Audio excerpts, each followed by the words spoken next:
Susitikome gal kiek neįprastai, bet susitikome sekantį sekmadienį, nesenai matėmės tokioj pozicijoje. Ir prisimindamas praeitą sekmadienį, aš prisimenu, kad man nepavyko baigti pamokslo. Retai tai būna. Dažniausiai tai, ką kruopščiai pasirengiu, pavyksta ir perduoti bažnyčiai. Bet aš pamiršau, kad pamokslas vadinosi žmogus planuoja, o Dievas šypsosi. Tai mes kalbėjome apie tai, kad mes visą laiką turime planų. Ir labai dažnai prašome, kad Dievas juos palaimintų. Bet Dievas visą laiką turi geresnį planą. Tai jis turėjo geresnį planą, kad taip stipriai neskubėtumėm ir nelėktumėm strimgalviais Mato Evangeliją. Mums reikės šiandien truputėlį sugrįžti ir paskaityti taip pat praeitos dienos, praeito sekmadienio tekstą. Ir pamatyti, kad Viešpats kalba ne tik tai ten apie planus, kuriuos jisai turi, ir tobulus planus, ir kuriuos jis įgyvendina. Ir kaip yra svarbu suprasti tai, klausant jo žodžio, bet taip pat jis kalba apie žmones, apie asmenybės. Jis šitame skyriuje atkreipia mūsų dėmesį į du gražius žmones. Į Joną Krikštytoją ir savo sūnų Jėzų.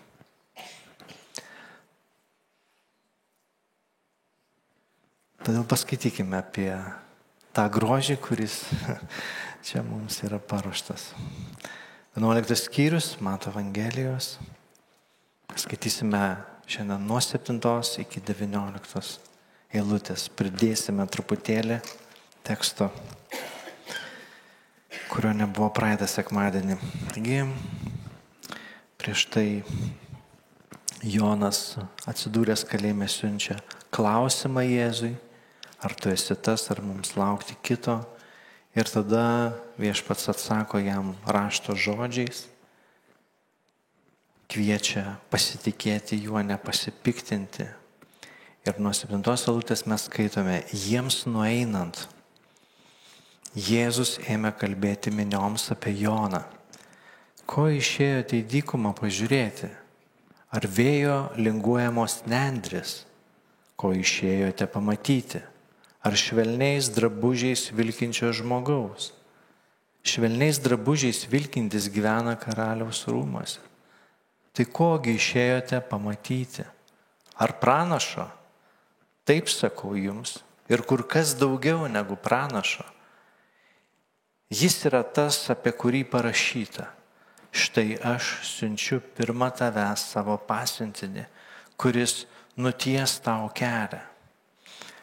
Iš tiesų sakau jums, tarp gimusių iš moterų nepakilo didesnis už Joną Krikštytoją, bet ir mažiausias dangaus karalystėje didesnis už jį. Nuo Jono Krikštytojo dienų iki dabar dangaus karalystė jėga imama ir stiprieji ją grobia. Visi pranašai ir įstatymas pranašavo iki Jono. Ir jeigu norite priimti, tai jis ir yra Elijas, kuris turi ateiti. Kas turi ausis klausyti, te klauso. Su kuo galėčiau palyginti šią kartą? Ji panaši į vaikus, kurie sėdi prekyvietėje ir šaukia savo draugams. Mes jums grojome, o jūs nešokote. Mes giedojome raudas, o jūs neraudojote. Atėjo Jonas, nevalgus ir negeriantis, tai jie sako, jis demono apsėstas. Atėjo žmogaus sūnus, valgantis ir geriantis, tai jie sako, štai rijūnas ir vyno gerėjas, muitininkų ir nusidėjėlių bičiulis. Bet išmintį pateisina jos vaikai. Tai Dievo žodis. Amen.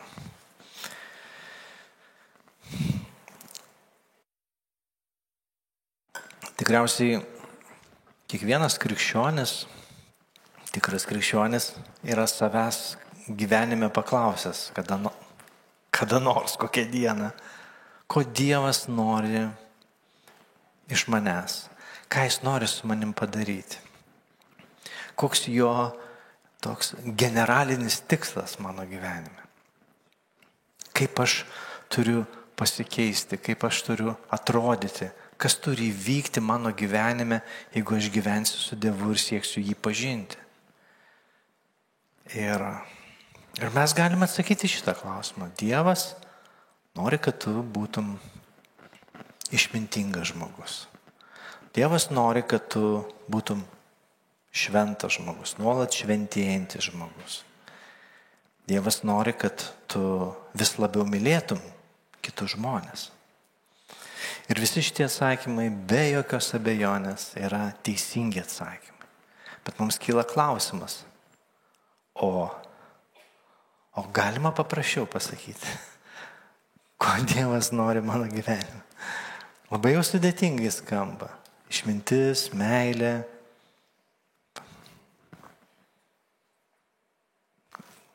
Galima paprasčiau. Ir paprasčiau aš norėčiau pasakyti, ko Dievas nori tavo gyvenime. Dievas nori padaryti tave gražiu žmogumi.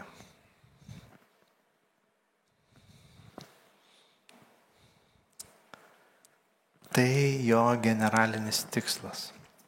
Kai mes sakome, Dievo valia krikščionio gyvenime yra šventėjimas.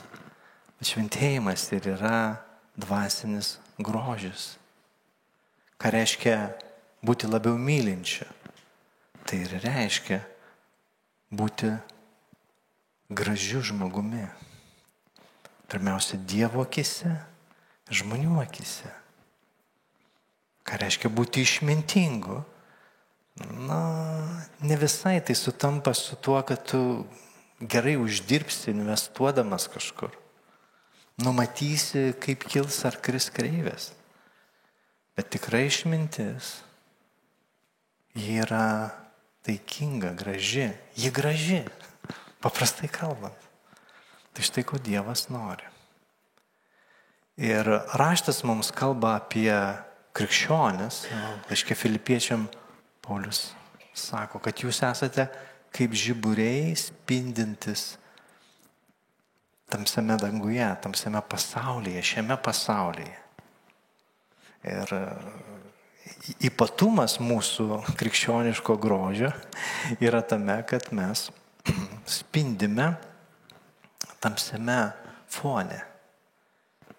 Suprantat, be fono neišeina. Neišeina būti gražiu be fono. Neišeina spindėti be fono.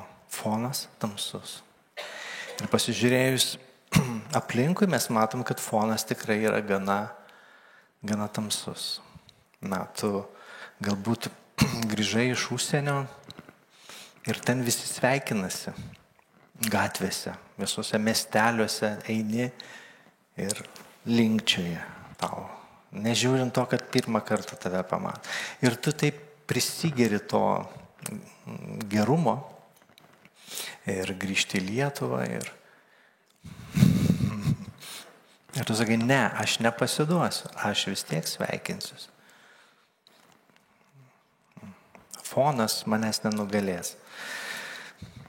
Kam pavyko?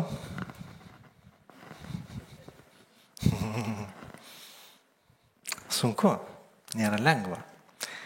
Fonas yra svarbus dalykas.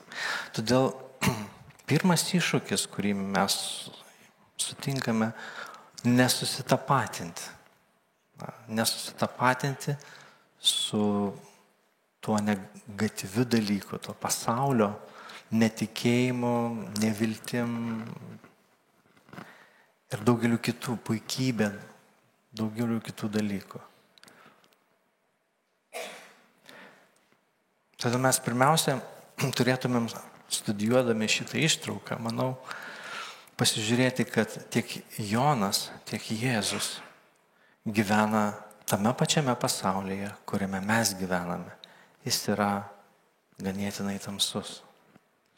Ir aš noriu parodyti iš kelių eilučių maždaug kaip atrodo tas fonas. Pasižiūrėkime pirmiausiai 12 eilutę. Šita eilutė yra sunki. Sakoma, kad Biblija nėra visada lengvai skaitoma knyga. Iš tikrųjų. Kartais jinai yra tikrai kietas riešutėlis. Ir mes visą gyvenimą galime skaityti tam tikras eilutes ir nepastebėti tam tikrų dalykų. Ir mums reikia pagalbos. Ne visada jos reikia. Kartais tai yra viskas kaip ant lėkštutės, viskas gana suprantama ir mes galime patys įsiaiškinti, bet yra tokių vietų, kurios yra sunkios. Todėl, kad tekstas mums yra išverstas iš graikų kalbos, pateiktas mums skirtingomis versijomis arba vertimais. Ir 12 eilutė yra tokia sunki. Ir dažniausiai, kiek mes esame girdėję ir kiek aš esu girdėjęs šitą 12 eilutę, kurioje mūsų vertime, mūsų Biblijose didžioji dauguma turi šitą vertimą, pasakyta, nuo Jono Krikštytojo dienų iki dabar dangaus karalystė jėga imama ir stiprieji ją grobia. Ar ne? Taip parašyta. Bet iš tikrųjų vertimas yra sudėtingas šitos eilutės. Kitose vertimuose ir vienas iš tokių patikimesnių vertimų yra naujasis tarptautinis vertimas anglų kalboje, verčia šitą eilutę kitaip. Nuo Jono Krikštytojo dienų iki dabar Dievo karalystė galingai žengia į priekį. Lukas sako, yra skelbiama 16 skyriui 16 eilutė. Ir plėšrūs žmonės ją grobia. Va taip jinai yra išvesta. Dievo karalystė galingai žengia ir plėšrūs žmonės ją grobia. Mes dažnai, kai ją skaitėm ir girdėjom, kaip ją aiškino, skaitom tai, kad Dievo karalystė, mielas brolis sesė, yra grobiama. Reikia būti pakankamai naglam, atsiprašau šitą žodį, kad būti geru krikščioniu. Reikia čiupti, griebti, reikalauti ir gauti. Mes suprantame, kad krikščioniškas tikėjimas turi savyje turėti atkaklumo, ryžto ir taip toliau. Bet ar tai yra plėšrumas?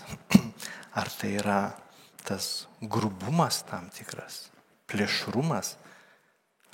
Didelis klausimas. Tikriausiai ne. Todėl šita eilutė gali būti verčiama ir tokiu būdu, kad Dievo karalystė žengia. Ir iš tikrųjų Jėzus kalba apie tai, kad Dievo karalystė žengia, nes jis eina per miestus ir kaimus, jo mokiniai eina per miestus ir kaimus, jis sklinda, jau netgi Erodas išgirdo apie šitą karalystę, kuri plečiasi. Tiek per Joną, tiek per Jėzų. Ir dabar kažkas ją plėšia. Įdomu tai, kad aš nenoriu gilintis į gramatikas graikų kalbos, bet kad šitas žodis, kuris pavartotas apie Dievo karalystę, dažniausiai yra suvokiamas kaip pasyvus. Tai yra, jinai yra plėšiama. Bet ekspertai, kuriais aš pasitikiu, sako, kad ne, tai yra aktyvus veiksmažodis. Karalystė žengia, galingai žengia. O tie, kurie plėšia tą karalystę, žodis graikų kalboje niekada nenaudojamas pozityviai. Tai yra plėšrūnai, kurie plėšia. Todėl jeigu tu bandai paremti savo akiplėšiškumą šitą eilutę, aš neįtikintas esu. Bet gali bandyti.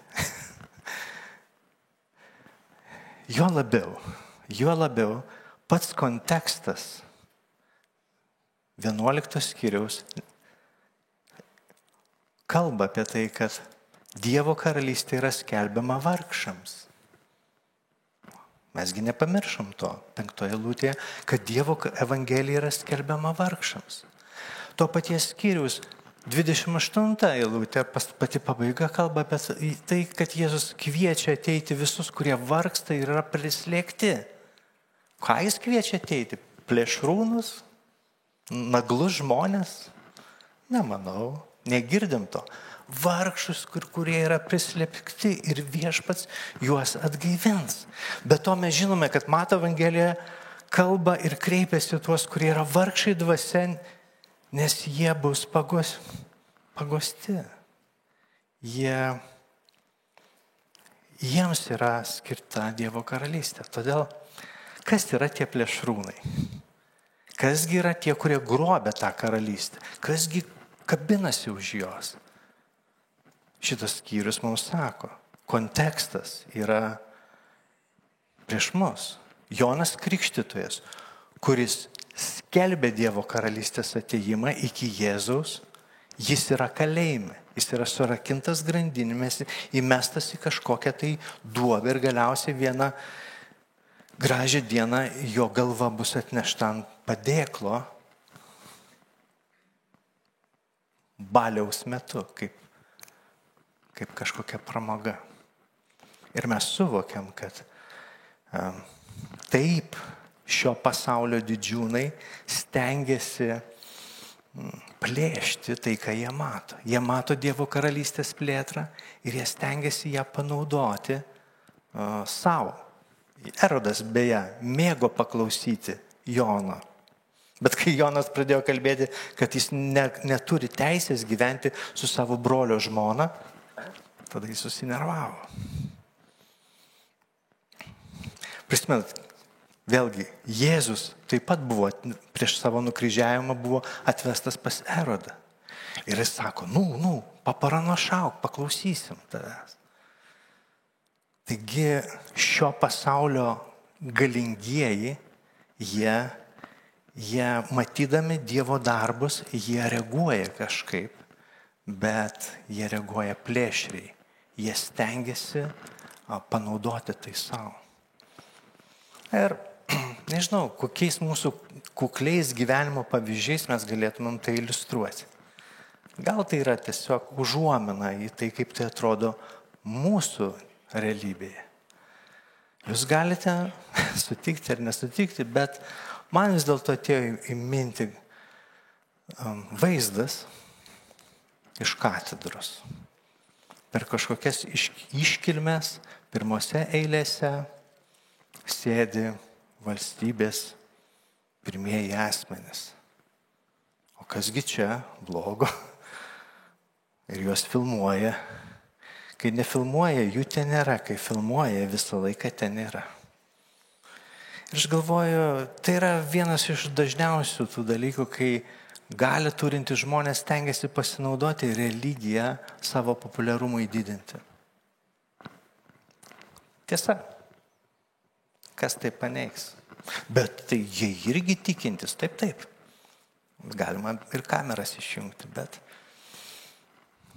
bet tai, kas kelia jų populiarumą ir kartais bažnyčia arba religiniai dalykai kelia prestižą. Jeigu nekelia, tai ten jų net varu netvarysi.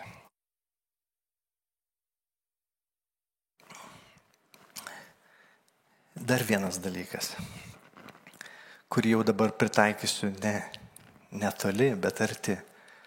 Aš nežinau kaip jūs, bet mane erzina akiplėšos evangelikai. Akiplėšos evangelikai. Aš negaliu šito suprasti. Čia yra akiplėšos krikščionis. Man atrodo, tai yra, kaip ten sako, oksimoronas. Krikščionis akiplėša. Tai yra prieštaraujantis dalykas. Tai negaliu. Tai žmonės, kurie supainioja tikėjimą su akiplėšiškumu, dažniausiai jie mėgsta kalbėti, bet nemoka klausyti.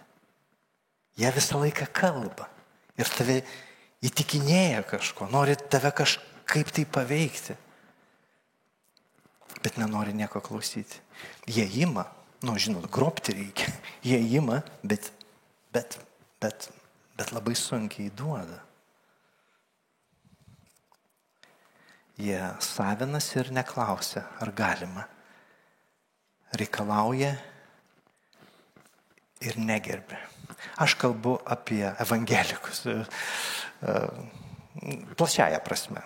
Aš viliuosi, kad mes bėgame nuo šito negražaus dalyko. Mes nesitapatiname su tikėjimu, kuris maišomas su akiplėšiškumu. Tai nepuošia, tai tikrai nėra Kristaus atvaizdas mumise. Norėjau tą pasakyti. Ar jūs sutinkate su tuo? Čia problema? Bet tu atpažink. Ar dvasingumas, kuris negerbė kitų, kuris ima neklausia, kuris lipa, ar čia yra tas dvasingumas, kurį Kristus atnešė? Ar tas grožis, kurį Viešpats atnešė? Tikrai ne. Ne.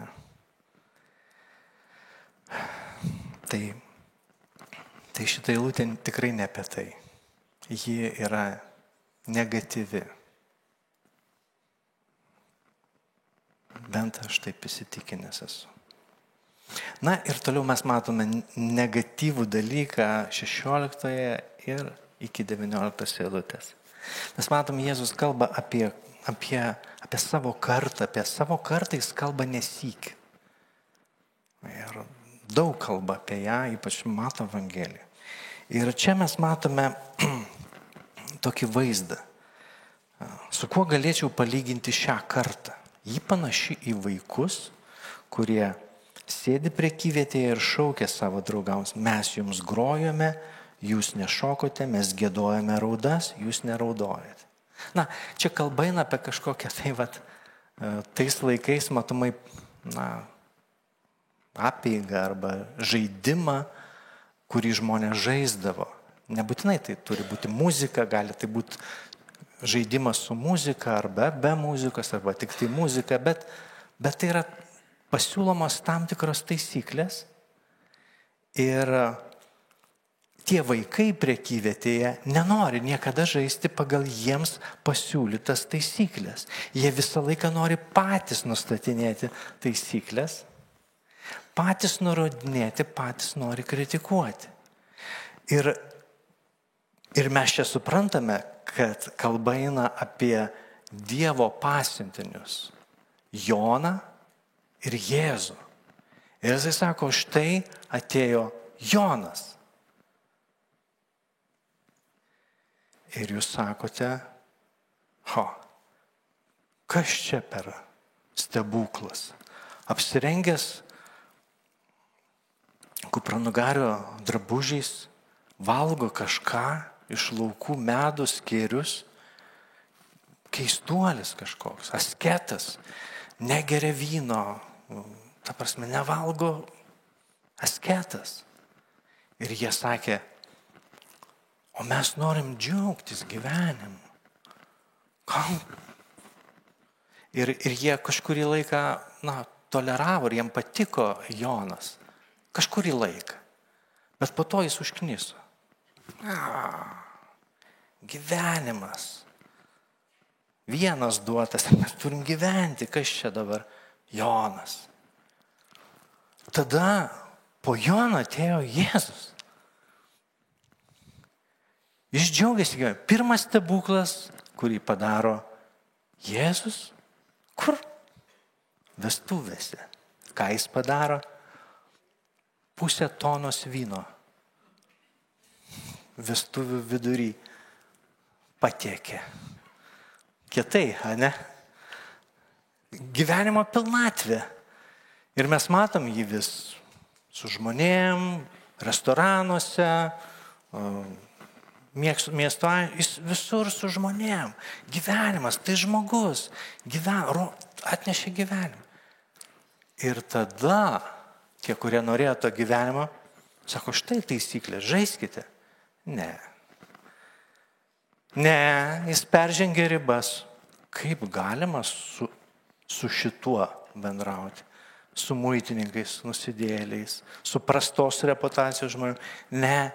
Žodžiu, ir Jėzus sako, kad šita karta yra tokia kaip irzlus vaikai. Jiems viskas blogai, jiems viskas nepatinka. Jie patys nori diktuoti taisyklės. Ir Dievo taisyklės, kokias jis be pasiūlytų, tokia ar tokia jiems netinka. Ir mes žinome, kad Jonas buvo asketas ir jis kvietė žmonės į atgailą. Jo žinia buvo atgaila. Ir tada po atgailos ėjo Jėzus geroji žinia, geroji naujiena apie naują gyvenimą. Abu du dalykai susiję. Atgaila atneša mums gyvenimą. Ir visą laiką vienas papildo kitą. Jonas papildė Jėzų, Jėzus išpildė Joną.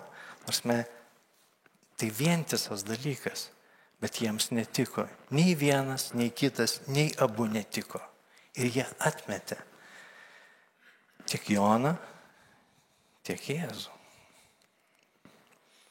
Žodžiu, bet man patiko šitas komentaras, kažkas pastebėjo, kad tie vaikai, jie turguje sėdi, tokie derybininkai. Po kiek pas tave. Žinai, jie derasi, jie bendrauja, žinai, artimieji rytai. Žmonės ten tiesiog kainų nerašo, jie klausia, tai kiek pas tave, žodžiu, tokie žmonės. Jie derasi ir dėrybos yra, toks savotiškas žaidimas, kurį suaugę žmonės žaidžia turguje. Jie žaidžia žaidimus, o namas dega. Namas tai dega. Namas dega. O kiek, jie derasi. Nelaiku deratės, nelaiku žaidžiate. Dabar laikas daryti sprendimus. Gerai, kokie mūsų būtų patyrimai ties tą tokia mintim. Ir tai yra tamsus dalykas, nes Jėzus po to kalbės miestam, kurie atstūmė jį, ir jis juos lygins su Tyru, Sidonu, pagoniškais miestais, nuodėmingais miestais ir netgi Sodoma. Ir sakys, Sodomai bus geriau negu jums, Kafarnume gyvenantiems. Nes atstumti Kristų, atstumti Dievo pasiuntinį yra baisus nusikaltimas. Baisesnis už bet kurį kitą. Taigi mes klausom, kaip maždaug tai atrodo. Mes kurią čia savaitę buvom su sūnum jaunėliu nuėję pas gydytoją. Ir jis gavo ten tokią traumelę. Ir ta gydytoja, aišku, pasižiūrėjo jį ir tada pasisuko į mane ir pradėjo man pasakoti gydymo planą. Pasako ir aš atidžiai klausausi. Jinai sustoja ir sako, o kodėl jūs taip piktai į mane žiūrite? Aš sutrikau, aš nežiūriu piktai, aš atidžiai klausausi. Kai kurie galvoja, kad aš piktas. Įtarė, kad aš turiu pykčio priepuolių užsileptų. Dabar laikausi, bet po to pratrūksiu. Bet žinokite, aš turiu ir kitą liudijimą apie save. Ne vieną kartą esu girdėjęs. Šypsaisi. Kas už to šypsenėlės? Tai dabar šypsaisi. Žodžiu, tu būk rimtas, ar tu šypsokis, jeigu nori vis tiek įtars. Ne? Nežinau, niekaip neįtiksi. Aš būnu kartais linksmas, kartais piktas, visoks, bet bet reikia labiau, kaip pasakyti, įsigilinti į klausimą.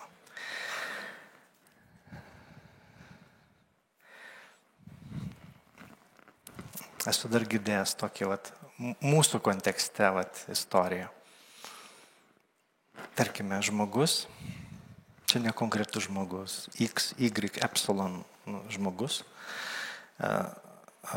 nebevaikšto į bažnyčią. Retai labai retai ateina. Ir dabar susitinka jį parduotuvėje kažkas iš mūsų ir sako, sveikas, senai tave mačiau, kodėl neateini į bažnyčią? Tiesiog paprastumas krikščioniškas. Paėmė ir paklausė.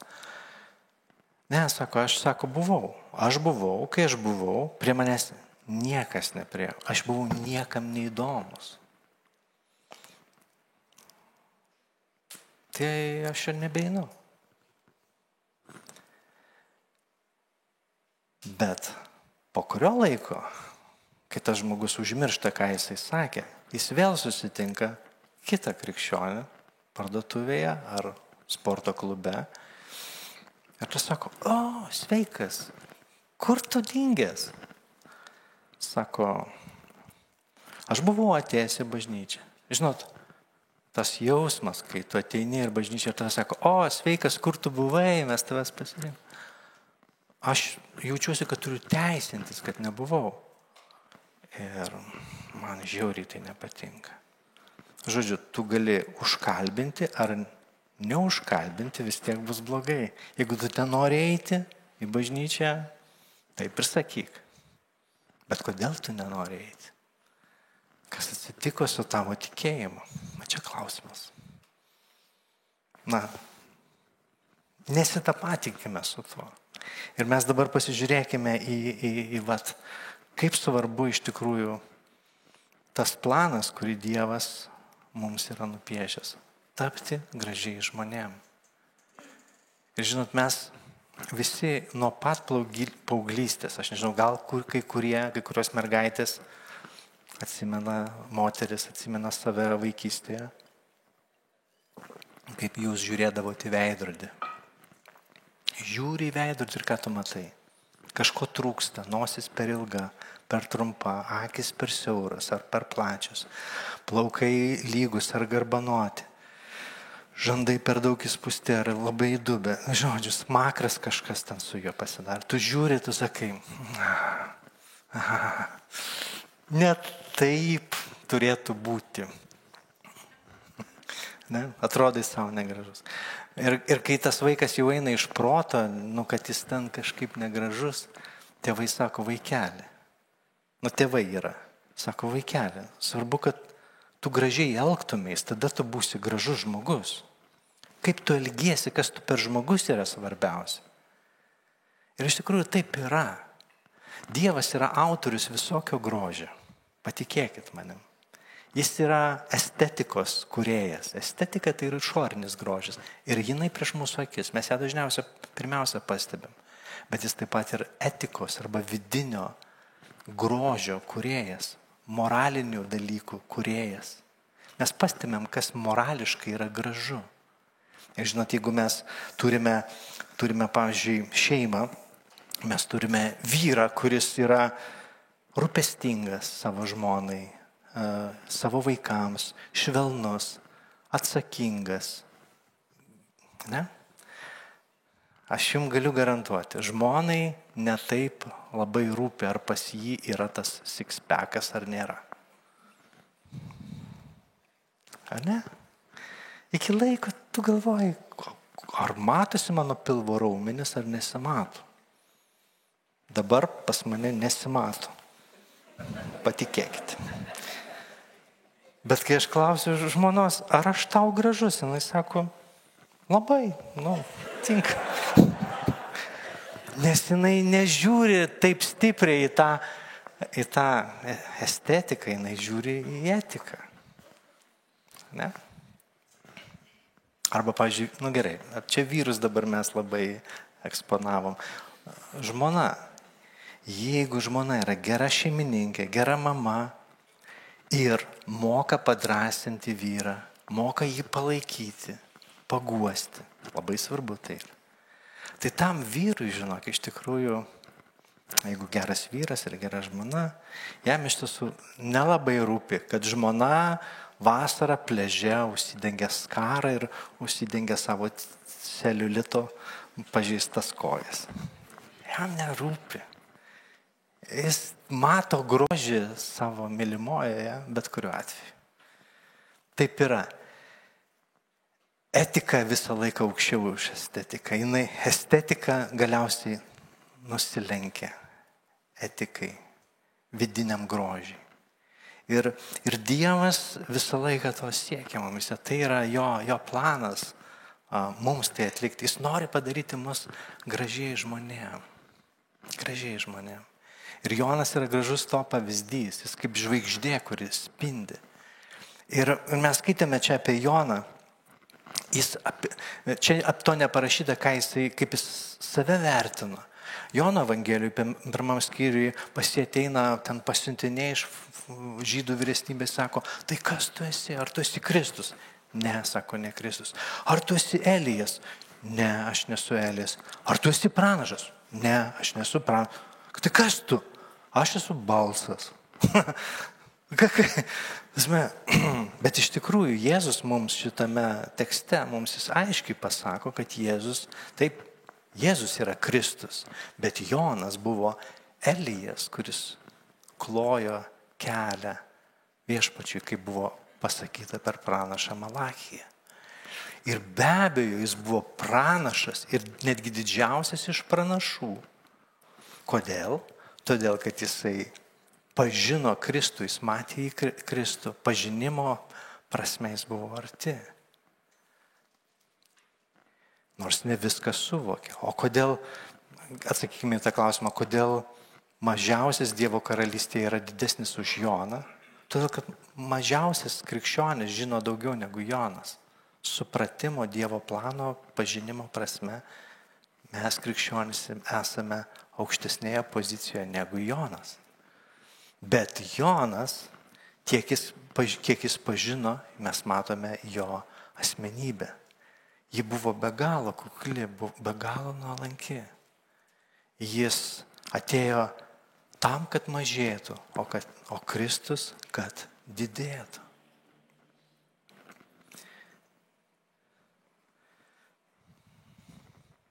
Jo gyvenimas iš tikrųjų buvo kaip tas kupranugario rūbas, grubus ir išoriškai nepatrauklus.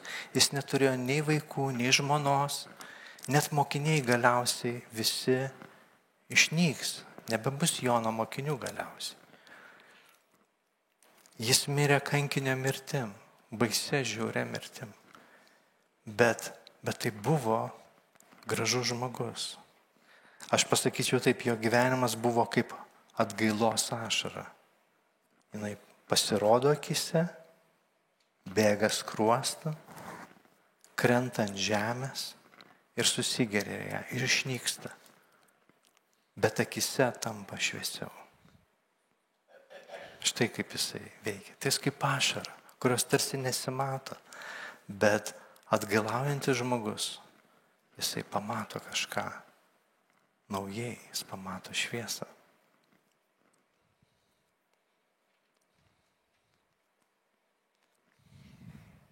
Aš pažįstu vieną žmogų, jis gyvena kažkur tai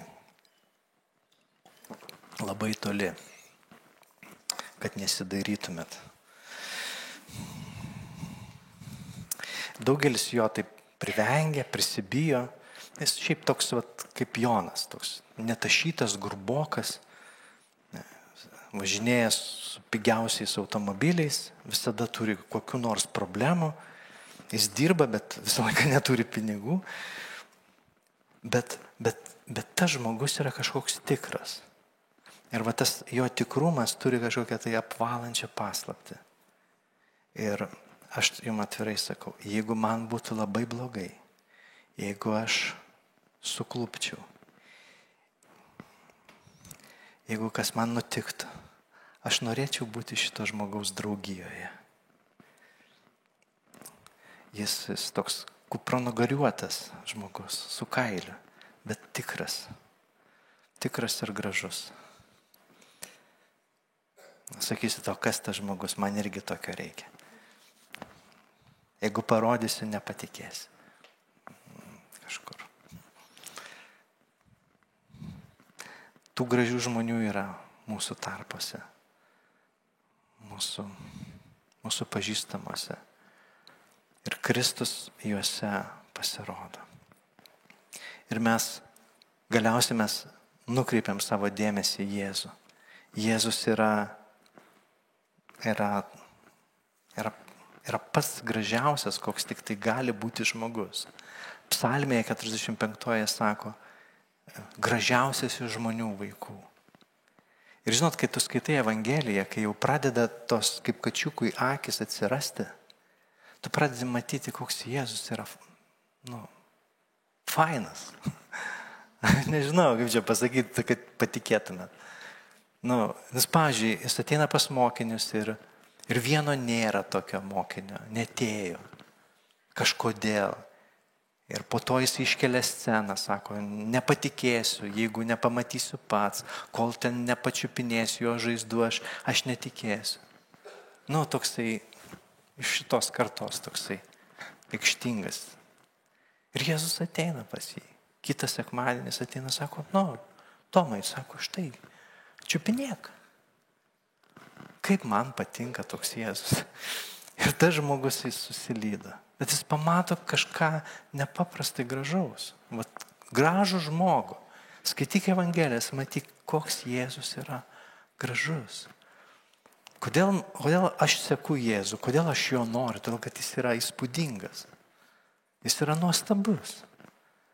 Bet kai jis nusirengs, kaip pasakyti, tą savo paprastą drabužį ir bus mums pristatytas savo šlovėje, kaip žmogus ir Dievo sūnus, mes matysim jo dievišką šlovę. Mes negalėsim atitraukti savo akių.